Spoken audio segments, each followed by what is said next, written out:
আশা করি সবাই ভালো আছেন, সুস্থ আছেন। আজকে আমাদের আলহামদুলিল্লাহ হসপিটালে 3টা বাবু হয়েছে, 2টা মেয়ে বাবু এবং একটা ছেলে বাবু।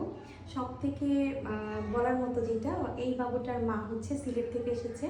উনি সিলেটের লাস্ট মোমেন্টে প্লেন জার্নি করেছে। অনেকেই না করেছিল যে প্লেন জার্নি না করতে, কারণ আসলে শেষ ট্রাইমেস্টারে একদম লাস্টের দিকে এই 3 সপ্তাহ আসলে প্লেন জার্নিটা করা উচিত না। 32 সপ্তাহের পরে আসলে প্লেন জার্নি করতে না করা হয়। তো উনি একদম লাস্ট মোমেন্টে জার্নি করেছে এবং উনি চেয়েছিল টাঙ্গাইলে এসে ওনার ডেলিভারি হোক। তো উনি সিলেট থেকে এসে ওনার বাবু আলহামদুলিল্লাহ নর্মালি হয়েছে। এবং আজকে যখন ভোরে এই বাবুটা হলো, তখন উনি বলছিল যে আপু আমি পেরেছি। যখন আসলে একটা মা বলে যে আপু আমি পেরেছি, তখন আসলে খুব ভালো লাগে। তো সবগুলো বাবুই আলহামদুলিল্লাহ ভালো আছে, দেখতে পাচ্ছেন।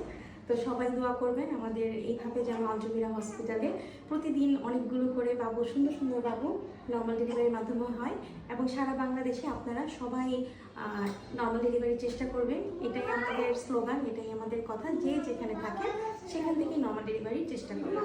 তো ভালো থাকবেন, সুস্থ থাকবেন আর আমাদের জন্য দোয়া করবেন যাতে আমাদের টিমের সবাই সুস্থ থাকে। সাথে মুক্তি দিদি আছে, মুক্তি দিদিকে আপনারা চিনেন না হয়তো, ওই যে দীপঙ্কর দাদার কথা বলেছি, যে দীপঙ্কর দাদার ওয়াইফ, ওনার নাম হচ্ছে মুক্তি দিদি। তো সবাই আমাদের সবার জন্য